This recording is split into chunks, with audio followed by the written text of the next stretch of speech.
Graças a paz, meus irmãos, tudo bem com vocês? Esperamos que sim. Nos perdoe a demora, tivemos problemas técnicos, mas estamos aqui em nome de Jesus para hoje conversar um pouco sobre o capítulo 5 do profeta Miqueias, onde a gente vai falar um pouco, praticamente o capítulo todo, sobre a vinda do Messias, de Jesus Cristo.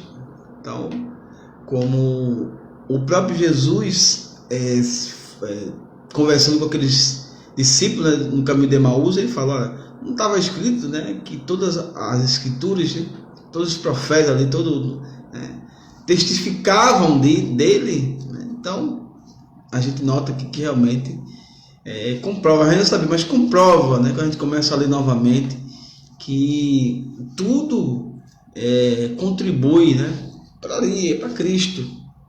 O alvo, o centro, o evangelho é Cristo, é Jesus.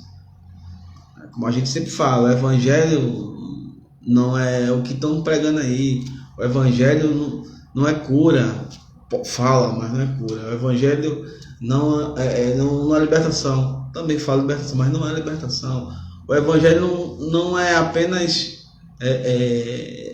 melhoria de vida. Até fala também, mas não é. O evangelho é a vida de Jesus, a sua vida, a sua morte e cruz, e a sua ressurreição em glória e poder. Esse é o evangelho. É isso que temos que pregar. E é isso que os profetas, que os homens de Deus sempre pregaram.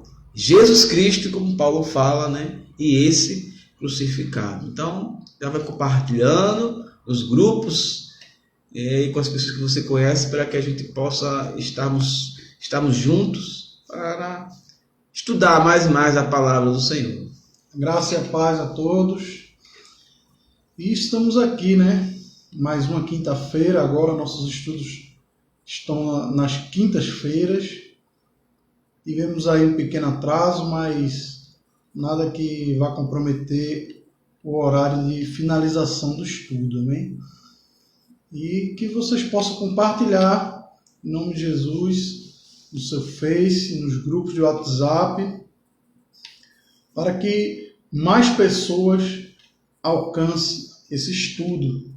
Se você está assistindo através do YouTube, você pode curtir aí e se inscrever no canal. Caso você não seja inscrito no canal Seminário Palavra da Verdade, você pode se inscrever no canal, aperte o sininho, porque você vai ficar recebendo todas as vezes que tiver um vídeo novo, você vai receber no canal, amém? E você que está assistindo pela nossa live e ainda não é inscrito no canal, se inscreve no canal Seminário Palavra da Verdade.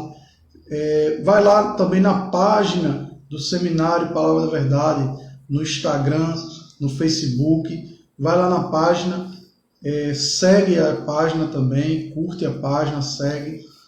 Vai ser uma bênção para a tua vida, amém? Nós colocamos os estudos, outras coisas, além de falar também do seminário, amém?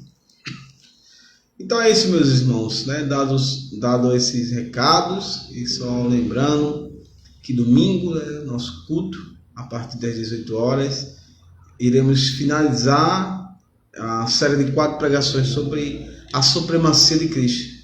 Quer dizer, finalizar por agora, mas Cristo tem que ser pregado sempre. Então, vamos finalizar com o tema Cristo e a reconciliação. Falar um pouco sobre reconciliação, falar um pouco sobre o termo religião, que é tão deturpado de hoje.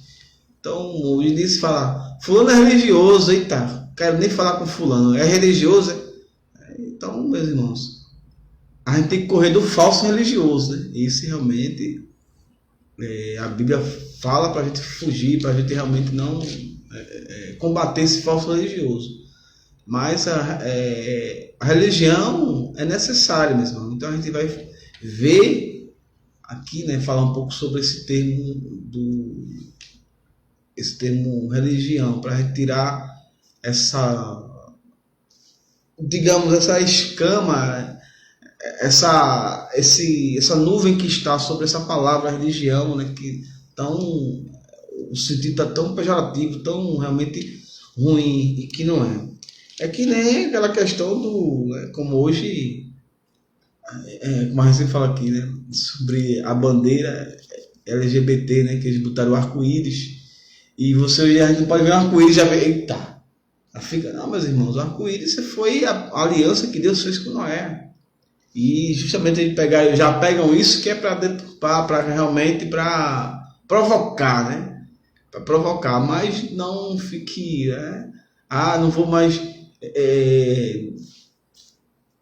desfazer, né, do arco-íris. Não, o arco-íris foi uma aliança que Deus fez com Noé, foi o sinal que Deus fez com Noé. E convidamos também você para participar do grupo de leitura acompanhada. A gente acabou Gênesis, né? Já estamos no capítulo 13, é isso, né? 13 de Êxodo, então já chegamos realmente no Êxodo, né? Na saída do povo do Egito, depois de 430 anos lá no Egito, não foi 430 anos de escravidão, né? Eles passaram 430 anos de escravidão, a gente não sabe, né? Não sabe quanto, a Bíblia não fala, a Bíblia só fala que eles passaram 430 anos lá. Então, meus irmãos, vamos orar e dar início ao culto. Eu queria que o pastor, né, fizesse oração e também orasse pelos, né, em especial pela minha sogra que voltou para a restauração, foi para a restauração, né? Está passando por um problema de saúde sério, né? Agora sai até a palavra, um quadro, né? Um quadro clínico bastante ruim, precisando de cirurgia. Então eu queria que também fizesse essa oração por todos, né? Todos os acamados e em especial pela minha sogra. Amém.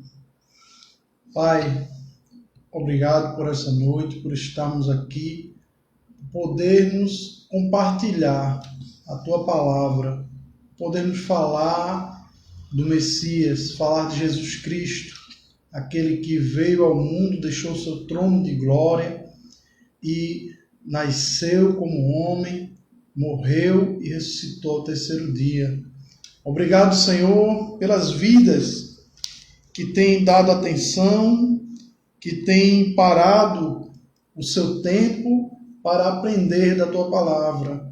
Porque quando nós paramos para aprender da Tua palavra, nós não perdemos tempo, mas nós ganhamos para a nossa vida eterna.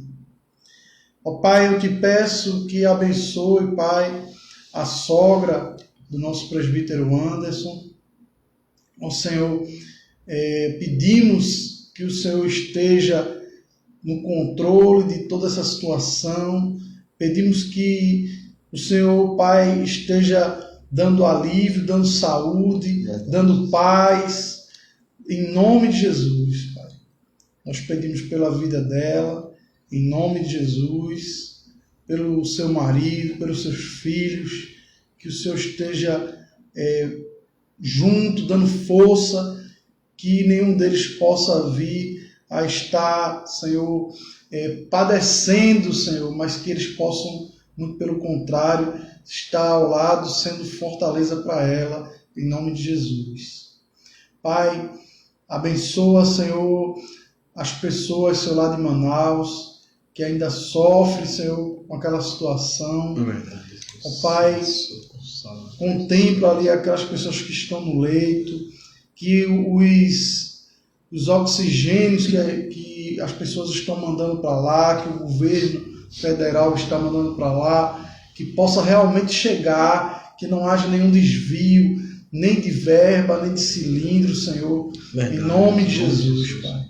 Obrigado por tudo, Senhor, que o estudo de hoje, Pai, possa acrescentar muito nas nossas vidas. Em nome de Jesus. Amém.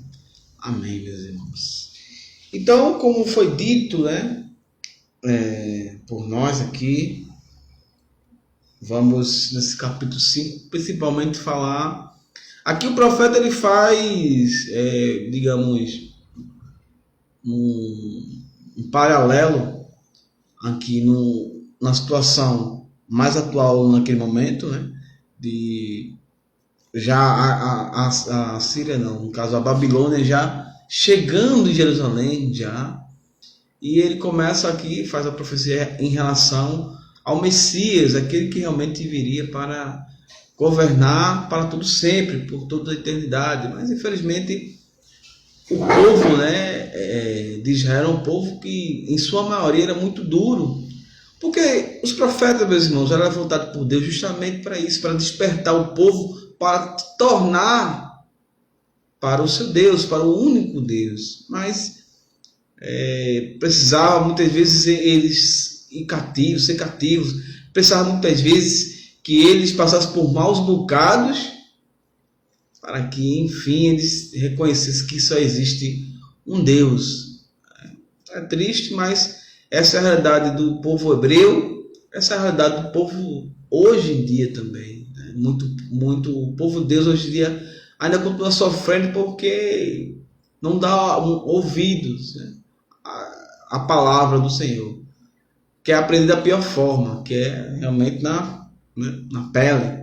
Mas a gente pode aprender, meus irmãos, lendo a palavra, olhando aqui. Deus deixou a palavra, Deus deixou. Às vezes a gente olha aqui, como assim? Esse homem de Deus, esse homem de Deus fez isso? Que coisa, né?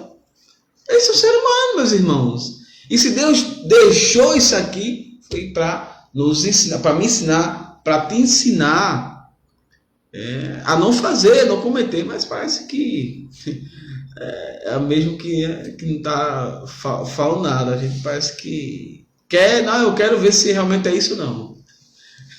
Eu quero comprovar se é isso ou não. E depois está reclamando, né, como escreve Jeremias, né? O povo peca, né? O povo se rebela, o povo começa a pecar, começa, né, a dar vazão aos seus desejos, e depois, quando começa a colheita, é contra Deus que ele reclama, é contra Deus que ele já se levanta contra Deus. O que é que Deus tem a ver com aquilo que a gente plantou de ruim? Não é verdade? Então, meus irmãos, vamos entrar aqui propriamente, né? Vamos, versículo 1, que diz assim, capítulo 5, versículo 1. Agora, pois, reúne as tuas tropas, ó cidade das tropas, e fortifica teus muros, ó cidade murada, porquanto já há um cerco contra nós. O líder de Israel será ferido na face com uma vara. Então aqui, meus irmãos, claramente a gente o profeta está relatando o que iria acontecer na invasão da Babilônia, a cidade fortificada que era Jerusalém. Se você vê lá a história com Davi, né, ali ele invade a cidade que não era Jerusalém ali, para ali sitiar, fazer a capital, né, que era em meio das montanhas, né, passava um rio. Então realmente se procurava lugar sempre assim, estratégico. Então Jerusalém é uma cidade fortificada, a cidade realmente nas montanhas, difícil acesso. Só que quem estava mandando o exército babilônico não era, simplesmente não partiu de Nabucodonosor, simplesmente partiu do Deus Todo-Poderoso, que enviou a Babilônia para tornar o povo hebreu cativo novamente, pela sua desobediência, pela sua transgressão. Então, aqui o profeta começa a falar, né, sobre a cidade. Né? Agora, pois, reúne as tuas tropas, né, nas cidades fortificadas, muradas, né, porquanto há um cerco contra nós, porque era normal isso acontecer, né? Quando eles faziam o seguinte, o exército ele chegava na cidade, ele sitiava a toda a cidade, né, a cidade, cortava ali a água, cortava os mantimentos. Tanto é que se você vê aqui, lá em 2 Reis, você vê que eles ficaram lá, eles não invadiam logo, porque era uma cidade difícil de entrar. Eles tinham, o povo lá, os exércitos israelita, eles tinham estrategicamente, né, e geograficamente, eles tinham vantagem sobre os inimigos. Então, por isso que eles rodeavam a cidade, como a Babilônia fez, para vamos matar eles internamente. vamos cortar água, cortar suprimento, e foi o que aconteceu. A fome foi tão grande, né, que o grande rei corajoso, né, Zedequias, muito corajoso, junto com suas tropas, fugiram, né? Deixa o povo lá. Fugiram. Só que aí o exército, você vê isso lá no livro de 2 a Reis, no verso 25, do 1 ao 7, fala sobre isso aí. Então ele foge, só que o exército babilônico vai atrás. O exército de Jerusalém, ele consegue se dissipar, só que o rei e seus filhos, eles são pegos. E ali o que acontece, né? O que o profeta aqui, né, diz. Primeiramente, os filhos de Zedequias são degolados na frente do pai, e ele é ferido, né? Ele é cego. Eles cegam o rei Zedequias e deixam ele preso ali, né? Como um troféu, né? Assim como fizeram com aquele juiz, com o Sansão, né? Cegaram os olhos, né? Para que ele pudesse divertir ele. Então, o que ele fala aqui, o líder de Israel será ferido na face. Então, né, se concretizando quando a Babilônia em si ela invade toda Jerusalém. Eles não tem mais comida, não tem mais água, então eles têm que... É como você, né, derrama uma água quente, um formigueiro, alguma coisa. Vai sair, né? Você fica só esperando para sair. Então, foi o que aconteceu. Eles botaram aquele efeito estufa, né? Vamos abafando. Tem uma hora que o ar vai faltar e eles vão ter que ir para cima para respirar. Foi nesse momento que o exército invadiu. Então, o rei tentou fugir, só que não deu muito certo para o rei, não. Além de perder seus filhos, ele foi cego, como o profeta que fala no versículo 1. Esse versículo aqui é interessante a gente dizer que ele é uma continuação do capítulo anterior. Isso. Então, você não vai entender completamente se você não entender o capítulo anterior, porque é a continuação da profecia do capítulo anterior. E o correto, né? Porque lá atrás, quando dividiram os capítulos na Bíblia, que a gente sempre frisa aqui que a Bíblia não foi escrita assim, em capítulos e versículos, isso foi divisão lá atrás. É raro aqui nessa divisão, porque esse versículo aqui era para estar no capítulo 4. E o início do capítulo 5 já é o versículo 2 em diante. Né? Deveria ser a divisão mais correta. Mas aqui também dá para a gente entender, não é algo que também tirou o entendimento, não. Se você acompanha os estudos, lê o anterior, não vai ficar perdido. Fica perdido aquele que não lê, realmente fica perdido, né? Mas quem está acompanhando, né, sabe, fica ligado ali, entendi, isso aqui é um complemento e tal. Né? E no verso 2 é quando, né, dito pelo pastor, quando realmente começa o capítulo 5.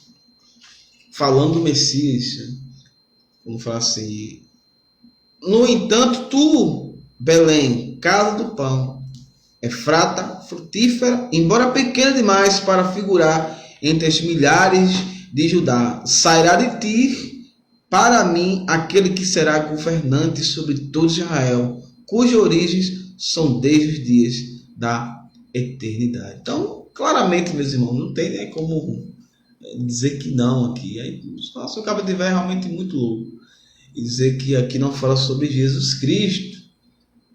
Uma clara também referência ao que Mateus, né? Mateus capítulo 2, verso 6, quando os sábios, que a turma chama de reis magos, né? Não sendo essa parte de reis magos, né? Os 3 reis magos. Então, por favor, meu irmão, os sábios. A Bíblia fala os sábios, ou os magos. Ou os magos, mas os 3 reis magos não sabem se era rei. Então, pelo menos aqui na minha Bíblia estão os sábios, né? Então, quando os sábios, né? Vamos colocar os magos, né? Quando os magos chegam até Herodes, e dizem: olha, onde está o Messias, né? Onde está o rei dos judeus? Porque a estrela nos guiou até aqui, né? E Herodes fica ali perturbado. Não só Herodes, mas todo o povo. A Bíblia que fala que todo o povo fica perturbado. O rei de judeus. E Herodes chama ali os seus sábios, chama os sacerdotes ali. E os sacerdotes falam para Herodes justamente isso aqui. Que realmente sairia de Belém. Onde é que vai nascer? Então, todo judeu, meu irmão, que estudava ali a Torá, ele sabia. A Torá não, que é isso, né? Que os profetas menores, o Antigo Testamento, ele sabia que o Messias viria de Belém. Se você ver lá em Mateus 2,6, você vai ver justamente esse versículo 2, é o que os sacerdotes citam, falam ali para Herodes. E ali, né, quando ele fala aquele decreto para fazer aquela matança, né, aquele genocídio, com medo, né? O rei de judeus não, o rei de judeus só tem um, que sou eu, né? Então ele com medo, né? Mas isso também já era predito que iria acontecer. Então aqui é uma clara referência, né? De onde Jesus viria, né? Se você voltar lá atrás, lá de Davi, né? Só de Belém, antes de Davi, quem era os descendentes de Davi? Um livro que até que no casamento do nosso irmão Jadson, né, o religioso no caso, com a nossa irmã Silvana, o nosso pastor ele falou nesse livro de Ruth, né? Falou, não foi de Ruth, não foi? Ruth. Então, Ruth foi digamos, tataravó de Davi, né? De Boaz, né? A família de Boaz ali, então gerou, né? o pai de Davi, né? Não gerou. Foi um antes, depois de. Esqueci o que foi. Isso aqui foi. Veio de lá. Jessé, né? E Jessé gerou Davi. Então, veio de lá, desde Belém, né? Belém já é citada na Bíblia em Gênesis. Em Gênesis, 35 lá. Só que lá o nome de Belém é Frata. É o que fala também aqui, né? Depois muda para Belém. Só que aí esse nome Efrata, ele é um nome forte e continua, né? Como ele diz aqui, Belém Efrata, né? É como se ele estivesse fazendo referência do nome novo da cidade, Belém, e ao mesmo tempo fazendo referência do nome antigo da cidade. É uma cidade antiga, já citada lá em Gênesis. Lá em Gênesis essa cidade era uma cidade já existia antes dos patriarcas, antes de Abraão, Isaac e Jacó. Já existia essa cidade chamada Efrata. E depois, com o povo de Deus lá, já dominando a cidade, essa cidade passa a se chamar Belém, que significa, como a tradução do presbítero aqui, ela já traduz, ela não deixa nem a gente pensar, né? Como que significa Belém, significa casa do pão, né? E isso é interessante, porque Jesus disse, né? Eu sou o pão da vida, né? Então, de lá veio o verdadeiro alimento, de lá veio o verdadeiro o pão que dá vida, né? De Belém. E ocorreu toda uma situação para Jesus nascer em Belém, né? Porque a gente sabe da história que para essa profecia se cumprir, Jesus era natural de Nazaré, uma cidade que ficava muito distante de Belém. E o pai de Jesus foi intimado, né, como todos os homens, a se registrar na sua terra natal. E como ele, né, José, foi registrar na terra natal dele, então Jesus nasceu lá, em Belém, porque foi justamente o momento exato do nascimento de Jesus e ali do censo que Roma estava fazendo. Então tudo culminou, a estrela, a ida deles para Belém, o nascimento de Jesus. Para que essa profecia se cumprisse, muitas coisas tiveram que culminar naquele exato momento. Aquilo que muita gente chama de coincidência, quando na verdade é Deus, o projeto de Deus acontecendo ali. Isso. Interessante, estava até estava lendo o Isbe, ele fala um pouco sobre essa questão aí, sobre lá atrás, sobre essa cidade, né, que foi onde a cidade onde Raquel, né, morreu, a esposa amada de Jacó, ou Israel, né, mas na frente se passa a chamar Israel, mas Jacó que é mais fácil para a gente não confundir. Então, a esposa de Jacó, onde quando ela teve o último filho dela, né, que só teve 2, né, Lia foi que deu mais filhos, foi 5 filhos, ou 6, eu não estou enganado, que Lia, a primeira esposa, né, a irmã dela, a mais velha. Então, quando nasceu Benjamin, ela botou o nome como filho da minha tristeza, da minha amargura, e Jacó mudou o nome dele, né, para Benjamin, que é a questão de alegria para ele, né, e no comentário Luiz a gente vê que ele fala a referência sobre a tristeza de Jesus e a glória dele, né? A tristeza que foi tudo que ele passou, aquele sofrimento dele, a amargura. Então ele faz um comparativo entre o nome que Raquel dá e o nome que depois Jacó, o terceiro patriarca, ele dá, que é a amargura que foi todo, né, trajetória de Cristo até o Gólgota, né, pelo caminho do Gólgota ali, e depois a ressurreição em glória, que é quando, né, o nome é modificado, então, onde realmente o título de Cristo, né, que é o nome de Jesus era Jesus Cristo, né, mas Cristo é um título, né, ungido, né, escolhido do Senhor, é a mesma coisa. Então é bem interessante, a gente começa a ver os comentários, né, essa ligação que se faz sobre, a gente acha que é um nomezinho, mas quando você vai olhar, tem algo realmente que nos ensina, né, espiritual ali, né, em relação até, como assim, a mudança do nome tem a ver com Jesus? Tudo testifica a respeito de mim, disse Jesus. Amém? Então por isso, né, tem até um livro que o pastor está lendo, não sei se já terminou, que é lendo as escrituras, né, como toda a Bíblia como escritura cristã. Lendo a Bíblia, né, como escritura cristã. Escritura cristã. É isso que precisamos. Ler a Bíblia e atrás de Jesus, né? Digamos assim, atrás de Jesus. Porque isso é o que é Evangelho. Amém? Então, só que de Belém sairia, né, o Messias. Eles sabiam disso. Só que, né, Belém, cidade tão pequena, né? Cidade pequena. Tu estava pensando que o Messias, né, acho que eles esperavam, por mais que tivesse escrito, eles esperavam que viesse de Jerusalém, grande cidade lá, né? Mas não veio. Deus faz como Ele quer e da forma que Ele quer. Verso 3: por esse motivo os israelitas ficarão abandonados sobre... Quer dizer, falta só finalizar a parte que é muito importante, meus irmãos, do verso 2, que fala, né? Sairá de ti para mim aquele que será, sairá de ti de Maria, para mim, para Deus, ele fala aqui, para mim, cujas origens são desde os dias da eternidade. São, aqui mais uma vez falando sobre Jesus, que Jesus saiu da eternidade, né?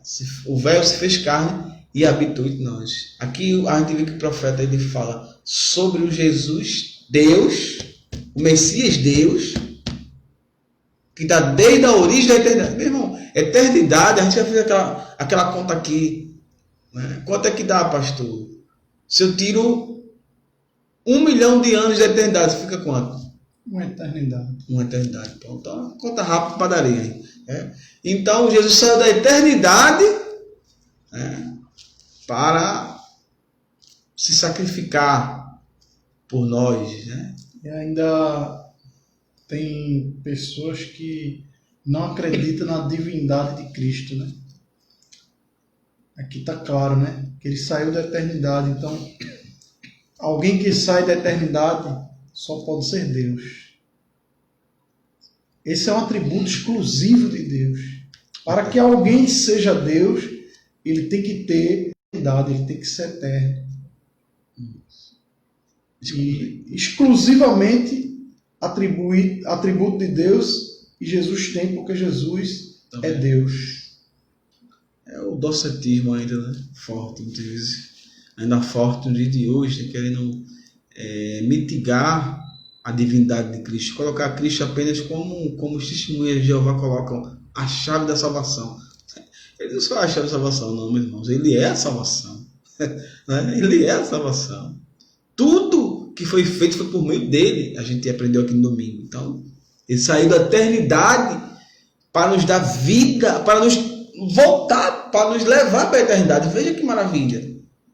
Veja que Deus, né, é maravilhoso. Não coloco nem, como a turma fala, Deus lindo, né? Então, é humanizar Deus demais, né? Deus lindo, né? Então, Deus maravilhoso, meus irmãos. Que saiu da eternidade, o seu trono de glória, como Paulo fala, para nos sacrificar por nós. Humilhado, esquecido, até pelos os seus ali, mas que no final mesmo, ele ressuscitou e voltará em poder e em glória. Amém.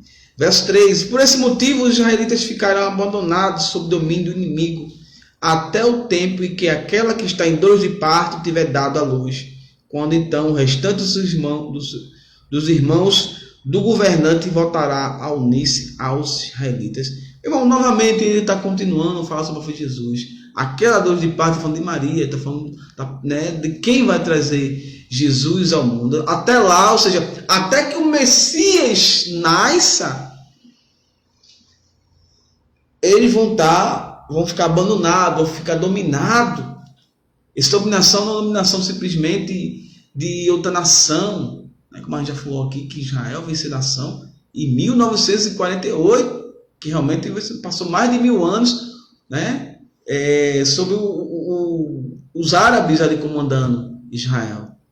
Por quê? Porque até que Jesus nasça, mas mesmo assim eles não entenderam, porque eles esperavam que Jesus, que o Messias viria com cetro, literalmente cetro mesmo, com a espada, realmente uma espada mesmo, para livrar do cativeiro de Roma.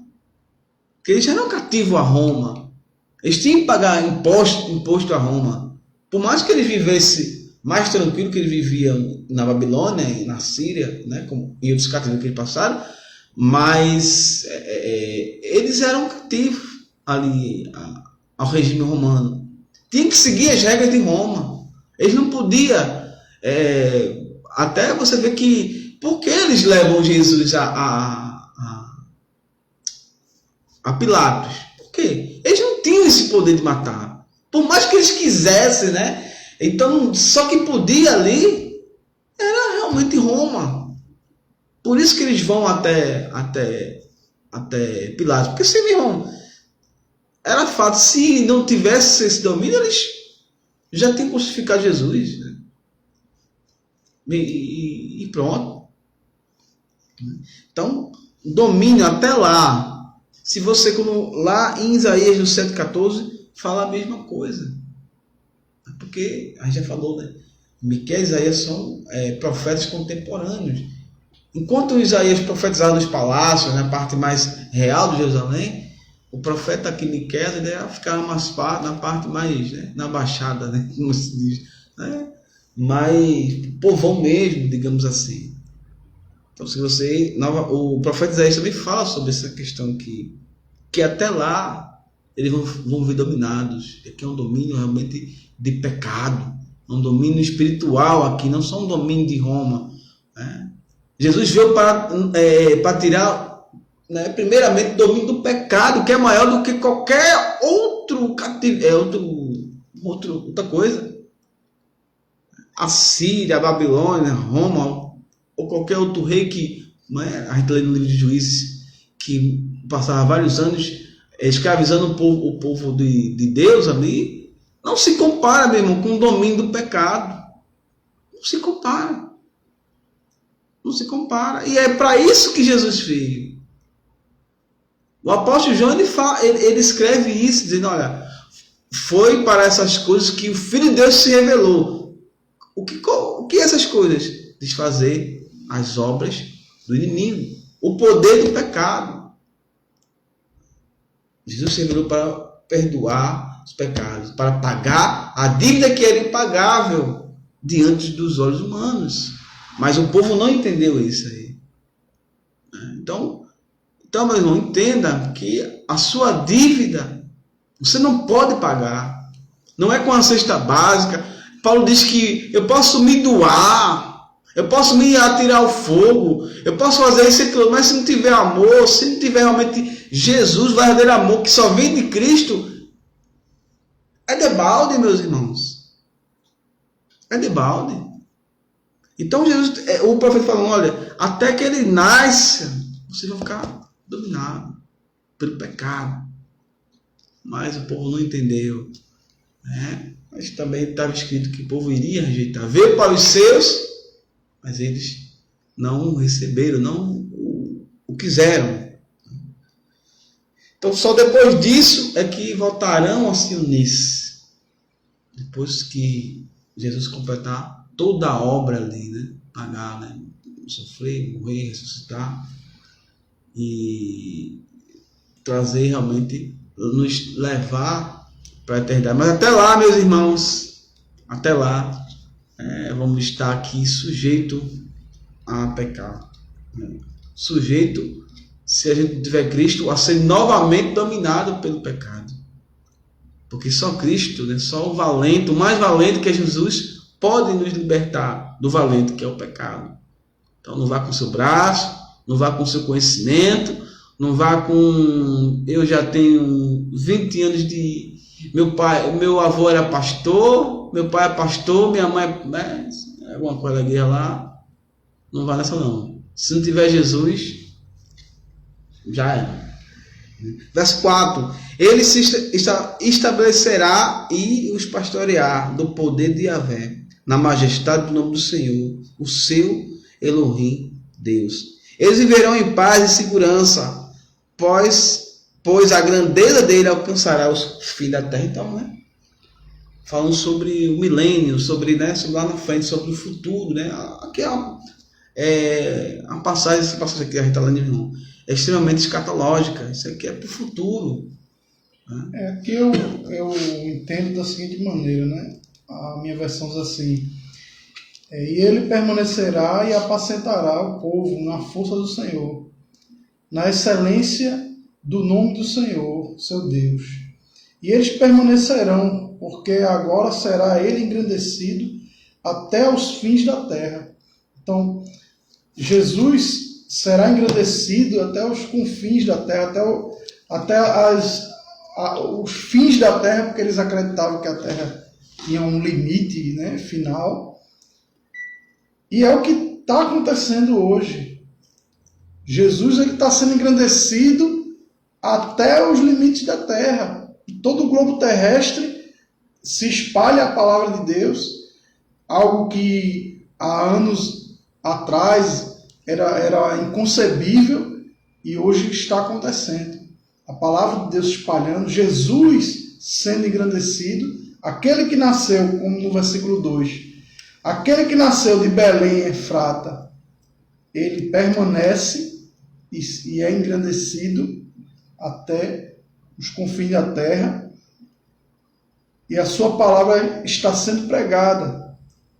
E claro, a parte quando ele fala que eles vão viver de tal maneira, vão ver assim, isso daí, claro, corresponde ao milênio, né?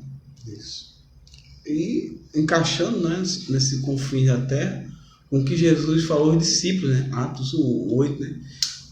E mais 8, né? E mais receberem poder quando descerem sobre vós o quê?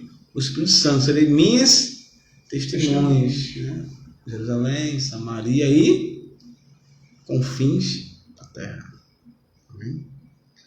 Verso 5. Ele será, pois, o nosso shalom, paz e prosperidade.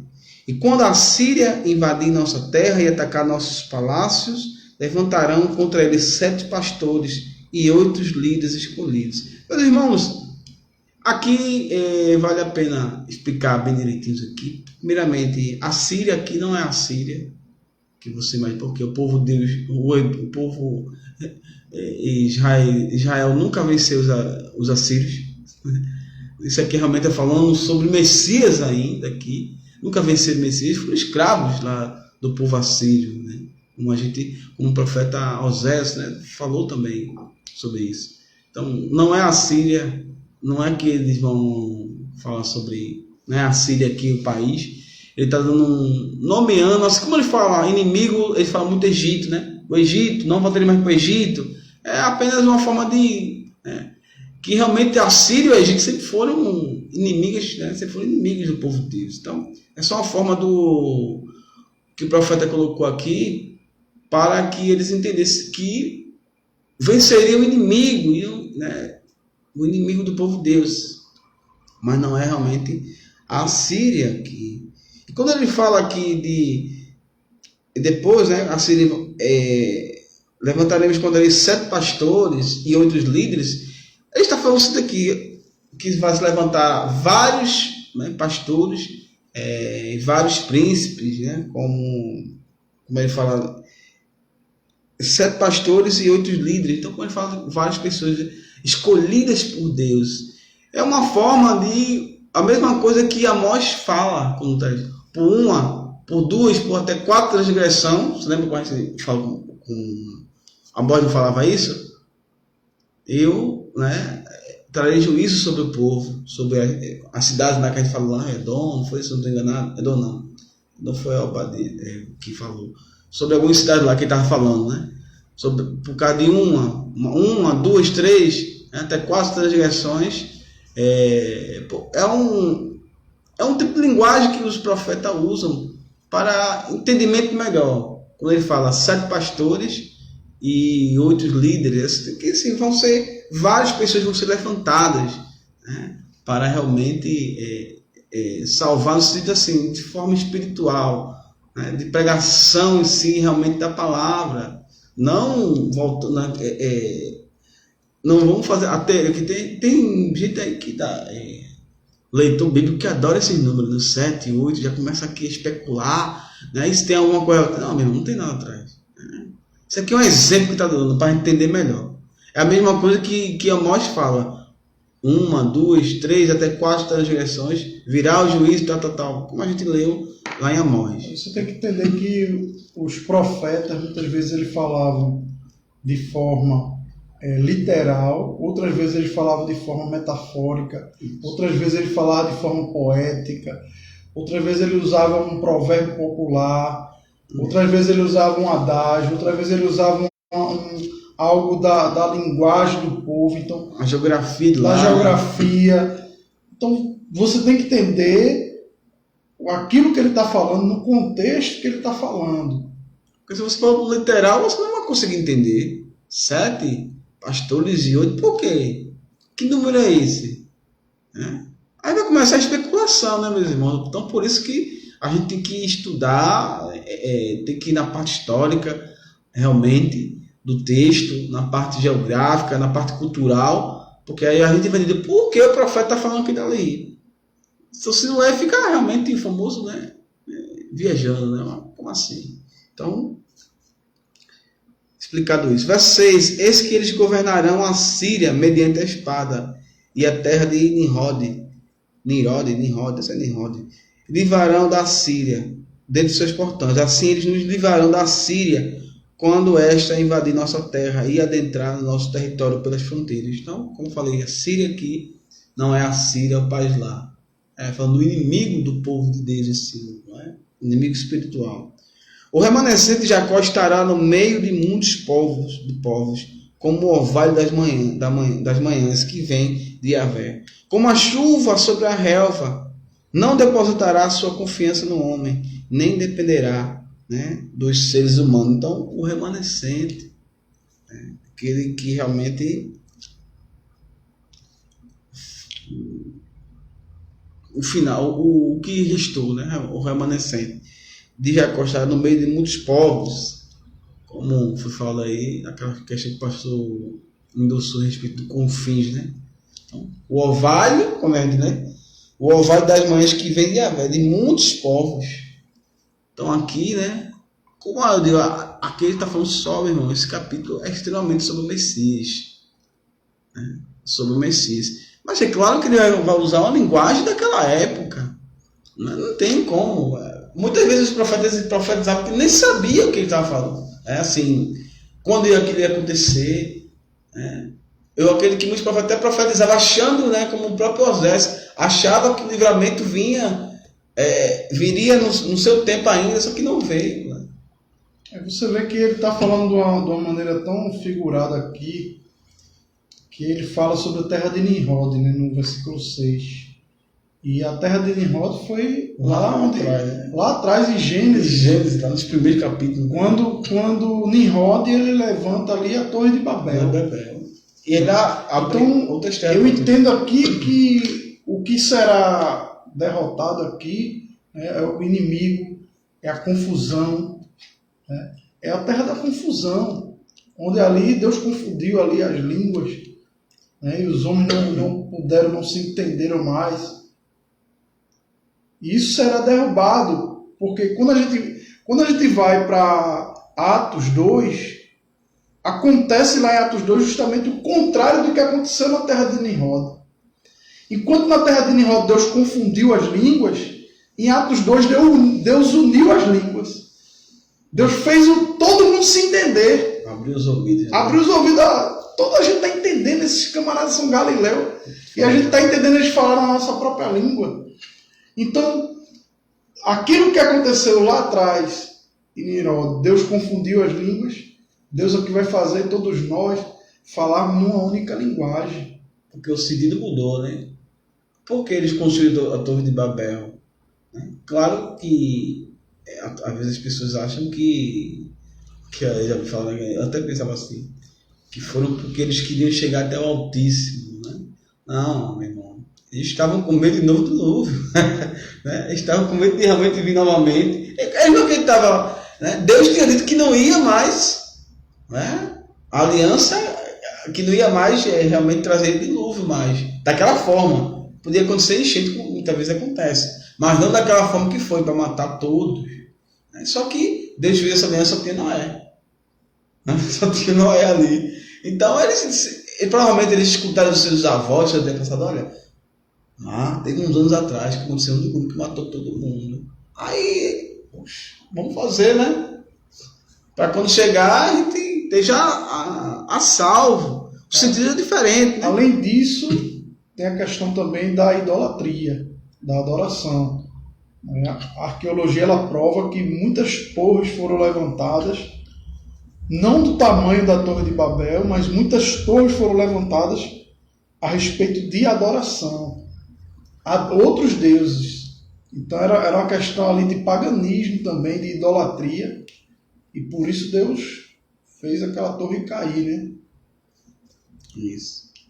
E a gente vê que, os restantes versículos, você vê que realmente fala sobre a irmã, sobre o reino do Messias, Verso 8, o remanescente de Jacó também estará entre as nações, no meio de muitos povos, como um leão entre os animais da floresta, como um leão forte entre os rebanhos de ovelhas, leão que quando ataca destroça e mutila a presa, sem que ninguém possa livrar. Eis que a tua mão será exaltada sobre os teus adversários, e todos os teus inimigos serão exterminados. Verso 10. Então garante Yahvé, naquele dia exterminarei do meio de ti os teus cavalos de guerra e todos os teus carros militares. Destruirei as cidades da tua terra e derrubarei todas as tuas fortalezas. Extirparei toda a feitiçaria e idolatria da tua mão, e não farás nem seguirás mais quaisquer adivinhações. Destruirei todas as tuas imagens esculpidas e as tuas colunas idólatras, e não mais vos curvareis em sinal de culto e adoração diante de obras feitas por tuas próprias mãos. Arrancarei do meio de ti os teus postes sagrados e derrubarei todos os vossos ídolos e cidades idólatras. Com toda a ira do meu zelo e indignação me vingarei das nações pagãs que não me obedecem. Então ele faz um paralelo aqui sobre o Messias, sobre o remanescente de Jacó, e começa a falar o que ele vai fazer. A obra que vai ser feita no meio do povo de Deus. né, que Jesus, né, que o Messias era como um leão forte, que estraçalha, que mutila, que ninguém pode se livrar. Aqui já, pelo menos eu entendo assim, que já é relacionado à segunda vinda de Cristo, quando ele vem julgar as nações, isso. Quando ele vem ali colocar as nações diante dele e vai julgar os bodes de um lado e as ovelhas para o outro. E como ele diz aqui, olha, vai destruir as obras de feitiçaria, vai destruir aqueles que... Quando ele fala aqui daqueles que fazem as imagens, daqueles que faz a adoração, as cidades ali de idolatria, ele vai destruir tudo isso. Né? Então ele vem realmente como um leão. A primeira vinda, ele veio como um cordeiro de Deus que tira o pecado do mundo. E a segunda vinda ele virá como um leão da tribo de Judá, feroz para julgar as nações. Então a gente lê no livro de Apocalipse que ele vem montado no cavalo, né? Ali está falando de imponência, não é que ele realmente venha no cavalo. Né? A gente tem que entender a metáfora ali. Que ali ele vem montado no cavalo, na sua coxa escrito Rei dos Reis, Senhor dos Senhores, na sua mão uma espada, na sua boca sai fogo, né? Nos seus olhos. Né? Então, os seus cabelos brancos, né? Indicando a sabedoria. Então, você observa que aquele quadro de Apocalipse, daquele Jesus cavaleiro, forte, com seu exército, vindo julgar a terra, é esse quadro aqui. É essa descrição aqui. Não tem como você ler aqui e não fazer a conexão. E se você ler do 10 ao 13, fala no que Deus vai fazer, do que Jesus vai fazer, a obra de Cristo, que vai tirar no meio da gente, do nosso meio. Não é? Quando ele fala, então, garante Yahvé, naquele dia exterminarei do meio de todos os teus cavalos de guerra, né? Confusão, toda, né? Aquela guerra, e todos os teus carros militares. Destruirei as cidades da tua terra e derrubarei todas as tuas fortalezas. Né? Julgando, eu vou julgar, né? Extirparei toda a feitiçaria, idolatria, né? Não farás nem seguirás mais quaisquer invenções. Destruirei todas as tuas imagens esculpidas nas tuas colunas idólatras, e não mais vos curvarei em sinal de culto e adoração, nem das obras feitas por tuas mãos. E por que eles fazem isso aí, pessoal? Novamente, uma questão histórica, meus irmãos. O povo hebreu sofria muito por causa da idolatria. Não tinha como o profeta falar outra coisa, que é o que derrubava o povo. A transgressão que o povo mais transgredia era a idolatria. Então ele tinha que falar sobre idolatria. Só que isso, claro, isso é um quadro, como disse o pastor, um quadro apocalíptico, escatológico. É o quadro realmente que ele falou aqui. Que ele vai vir hoje, meu irmão. Jesus hoje ainda é Salvador.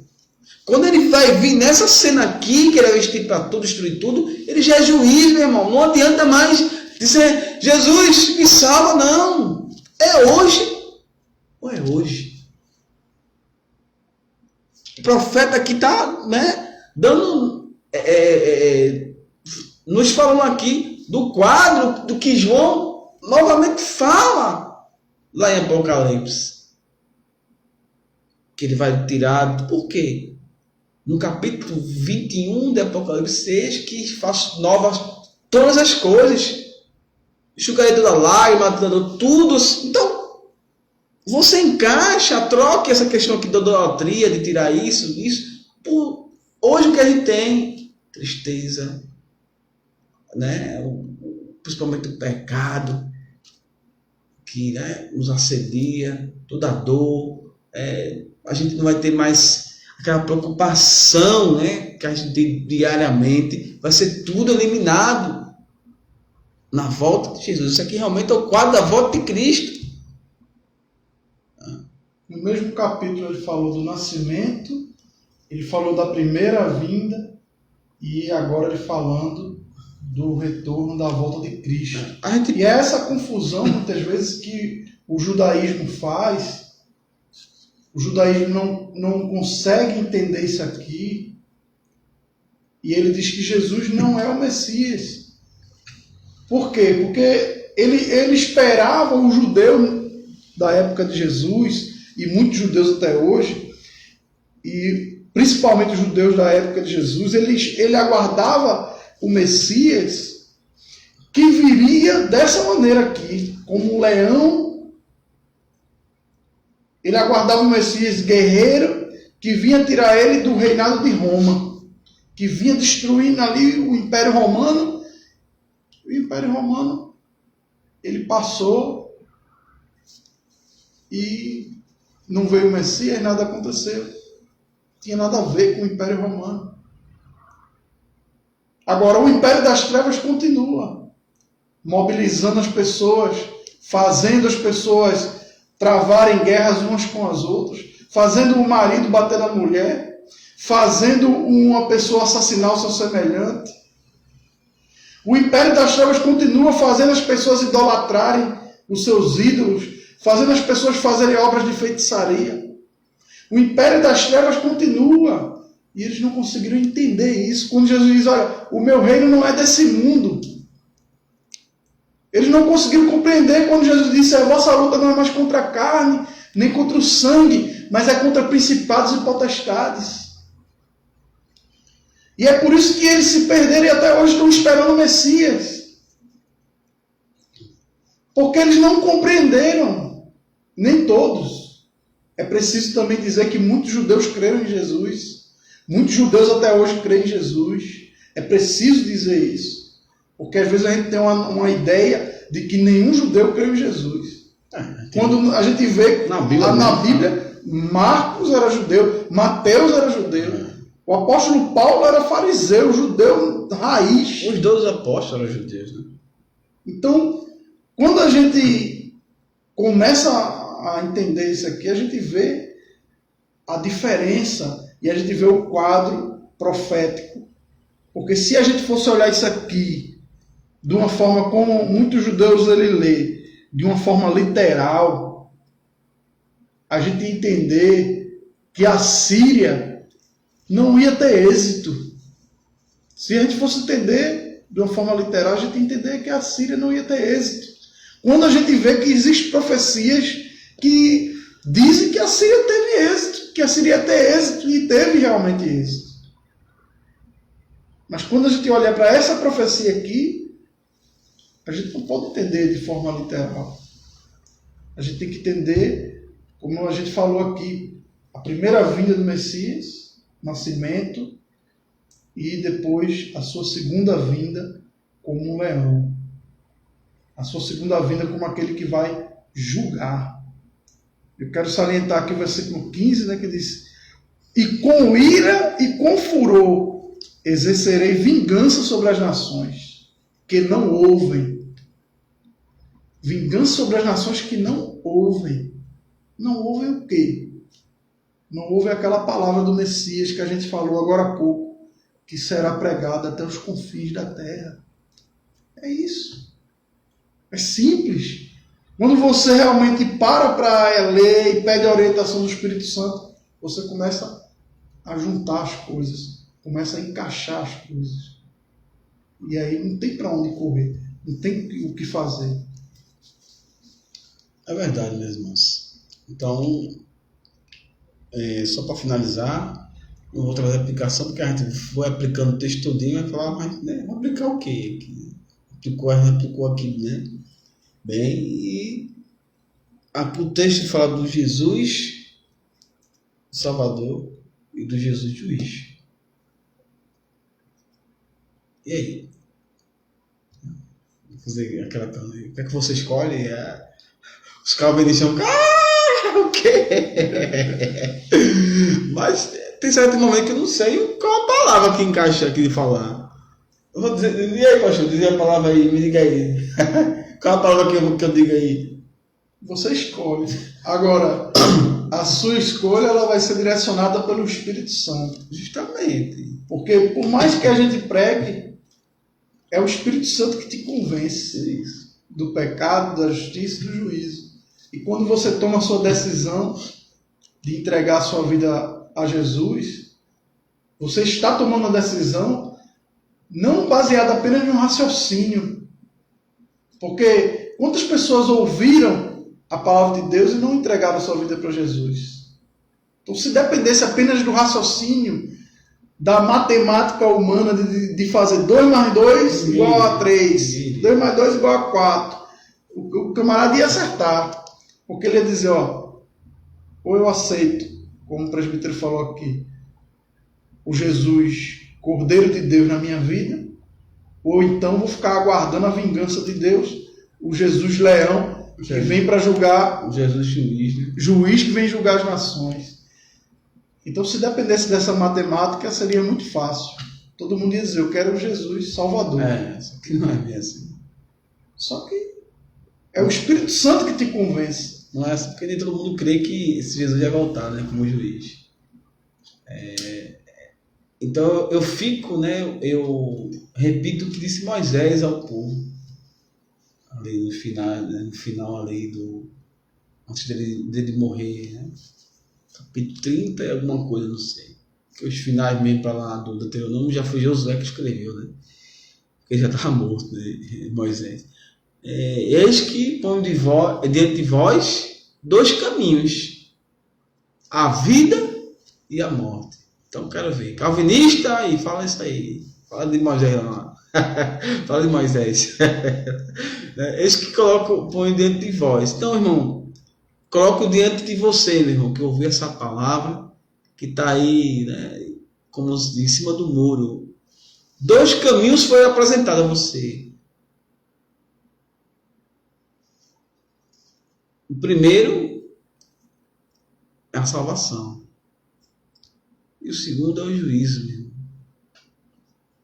O Jesus Salvador e o Jesus como leão, como enfatizou bem aqui o pastor, como aquele que vai, né, julgar as nações pagãs, aqueles que não obedecem, aqueles que não deram ouvido, aqueles que não estavam nem aí, aqueles que dizem, e Jesus vai voltar aqui nada, nem existe Jesus. Ele vai voltar com cetro, né, com um cetro poderoso, realmente com imponência, com poder, com glória, para julgar. Mas aí, mesmo, você ouvir a palavra, que você possa meditar, refletir naquilo, tudo que a gente foi falado hoje. Que hoje aqui, realmente, foi um texto extremamente cristocêntrico. Essa é a verdade. E eu fico, sabe, pastor, maravilhado. Agradeço ao Espírito Santo, porque a gente está se esforçando para realmente sempre estar pregando Cristo, sempre estar procurando textos, vendo Cristo nas Escrituras, não vendo outras coisas como as pessoas aí estão fazendo, né? Estão fazendo. Então, meus irmãos, por hoje é só, né? Espero, se assim Deus permitir, quinta-feira que vem estaremos novamente com o capítulo 6. Então, espero que vocês tenham entendido, compreendido e que a gente possa botar em prática, glorificar o nome do Senhor Jesus. Amém? Amém. Glória a Deus. Então, vou orar para finalizar. Aqui o pastor da bênção apostólica. Pai, obrigado por essa noite, por esse momento que tivemos, Senhor, lendo a tua palavra. Como é maravilhoso, Senhor, ler, meditar, nos alimentarmos da tua palavra, e que a gente possa, meu Pai, agora, a parte mais importante a gente pode colocar, que é a prática, e que o Senhor possa convencer, Espírito Santo, aqueles que ouviram e que não tomaram uma decisão ainda de estar contigo, possa convencer a estar com esse Jesus Salvador no dia que ele voltar para julgar as nações, a estar lá das ovelhas e não do lado dos bodes. Convence, Espírito Santo. Fizemos nossa parte, pregamos. Não coube a nós o ministério, né, da multiplicação, de quem vai ser salvo ou não. Não cabe a nós do resultado. O resultado não cabe a nós. Cabe a ti, Espírito Santo. Colocamos em tuas mãos. Que você possa cada dia mais nos abençoar essa guerra pela verdade, a sabedoria ao nosso pastor, sempre que está de frente, para que possa tomar decisões sempre, decisões bíblicas. No nome de Jesus. Amém. Amém. Que o amor de Deus, a graça do nosso Senhor e Salvador Jesus Cristo, a comunhão e as divinas consolações do Espírito Santo seja sobre a tua vida e sobre a tua família, desde agora e para todos sempre. Amém.